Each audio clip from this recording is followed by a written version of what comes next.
Now here's the second law that changed my life forever in network marketing. I learned the law of sowing and reaping. And in the law of sowing and reaping is also the story of the law of averages. Jot this down. The story of the sower comes from the Bible. I'm an amateur on the Bible, but this is such a useful story. Here's what the story says. And take the notes because the drama's in the details. The sower was ambitious. Evidently he was ambitious. When you read the whole story, you'll conclude, yes, this was an ambitious sower. Here was number two. He had excellent seed. The sower who sowed the seed had excellent seed. And the excellent seed can be an excellent opportunity, an excellent product, an excellent story. So we've got an ambitious sower with excellent seed. But now here's the rest of the details of the story. For your information, for the drama of your life, so you can understand things better. Learning some of this is how I got rich by age 31. Okay. Number one, it says the sower goes out to sow the seed, but the first part of the seed falls by the wayside and the birds get it. So jot this down. The birds are going to get some of the seed. The birds are going to get some of the seed. Now you say, well, Mr. Rohn, what does that mean? Well, I invite John to come to a meeting. He said he'd be there Tuesday night. Tuesday night I show up, John isn't there. I say, John, I wonder why John didn't make it. Now I know the answer. The birds. The birds. John had this great idea of coming to the meeting to look at an opportunity, and somebody stole it and said, you're not going to go see network marketing. And he says, well, maybe not. So have you jotted that down now? The birds are going to get some. Now when the birds get some, you've got two options. Number one is to chase birds. And say, well, let me get a hold of the person that talked him out of coming to the meeting. I'll tear him a new page. But I wouldn't do this. Here's what happens if you go chasing birds. You leave the field. If you go chasing birds now, you leave the field, which is going to distract from your future, not add. So you can't chase birds and try to straighten this stuff out. Here's what it is. It's just one of those things. And here's the best comment when things are a little disappointing. Isn't that interesting? You just have to say, I thought sure he would be there. He promised me. He promised me. But I know it was the birds. And you just have to say, isn't that interesting? Now, here's the rest of the story. It says, the sower kept on sowing. See, that was the secret to his success. He kept on sowing. And if you keep sowing, you can sow more than the birds can get because there aren't enough birds. If you keep sowing, there are some birds, but there's not enough. Because the law of averages will work for you. My mentor taught me, he said, you know, Mr. Rohn, there's only 9 or 10 real nasty, miserable people in the whole world. Now he says they move around a lot, you know, and you're liable to...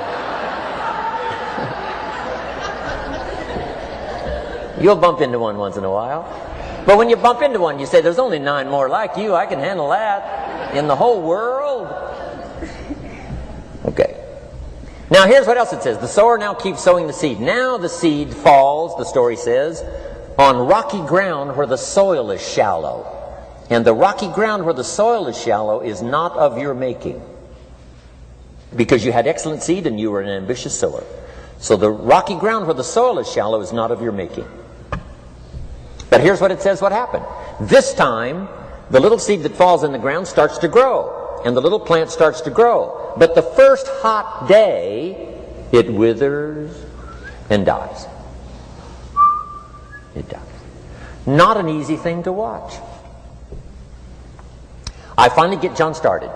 Sure enough, 3 or 4 days later, somebody says, boo! And he goes,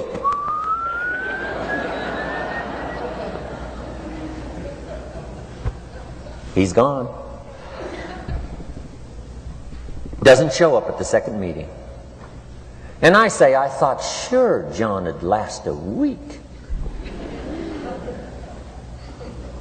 What happened? Jot this down. The hot weather is going to get some. And this is not of your making. Here's what you must say when that happens. Isn't that interesting? Wow. What can you do? The answer is nothing. You say, well, I'm going to try to change this. I wouldn't take that class. You know, the sun comes up in the east. Somebody says, why is that? I wouldn't spend much time on that. Just let that happen. Don't go for this why stuff. I'm giving you the answers here. The answers is in the structure and the consequences and in the deal. The answer is in the deal. Anything beyond that is not worth study. You say, well, how come some just last a little while? I wouldn't sign up for that class. Here's the answer. Some don't stay. You just have to jot that down. And when some leaves, you say, that's one of those that don't stay. Now you know what category to put them in. And you can't solve this now. You can't. It's like rearranging the seasons. You can't fool with that. All you can do is cooperate with the way things are set up. I didn't set it up. You say, well, it shouldn't be this way. Well, when you get your own planet, you can rearrange this whole deal. But on this planet, you're a guest. You got to take it as it comes.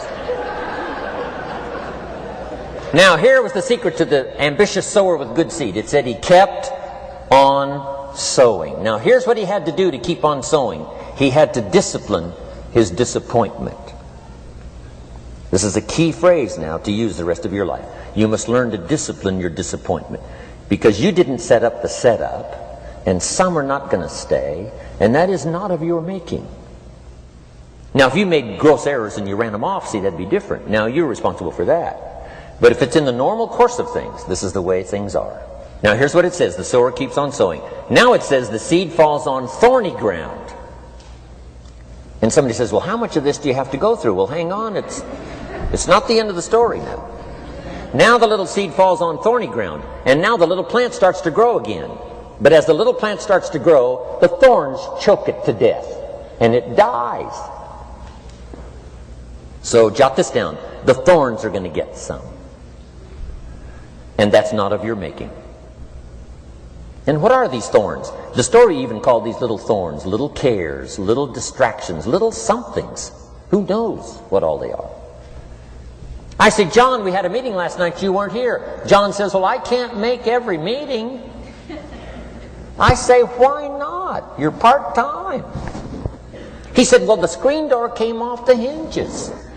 And you just can't let your house fall apart. You got to take some time and fix things up. And I can hear the thorns going,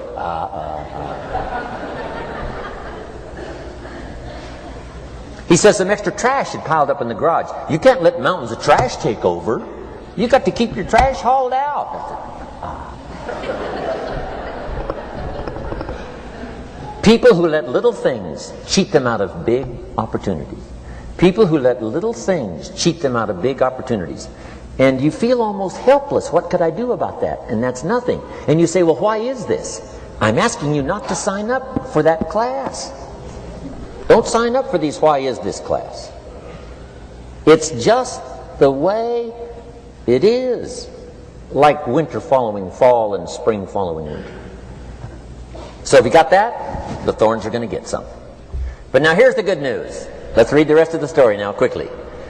The sower now what? Keeps on sowing the seed. Keeps on sharing the story.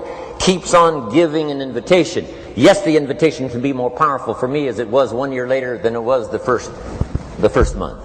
Because now I'm saying I'm making twice as much money part-time as I'm making on my full-time job. Yes, the story can be more powerful, but the law of average is still going to work. But now here's what the story said. Finally, the seed falls on good ground. Finally, the seed falls on good ground. Now put this in parentheses. It always will. If you keep sowing. If you share a good idea long enough, it will fall on good people. But now here's the rest of that story.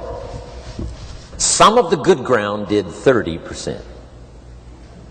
And some of the good ground did 60%. And some of the good ground did 100%. You say, well, why the difference in numbers? I wouldn't sign up for that class. Come on. Have I said that often enough now? Don't register for that class. It's just the way it is. Now, I tried to get the 30s to do 60. Found out it was more than I could handle. I used to say, I'll make them successful if it kills me. I almost died. No, you can't do that. Here's what you do. Let the 30s do 30 to the best of their ability and keep doing 30, because that's how they build their lifestyle and get what they want out of life. And let the 60s do 60, and let the 100s do 100s. Now, how can you get some to do 100%? You got to go through all these experiences, and you got to talk to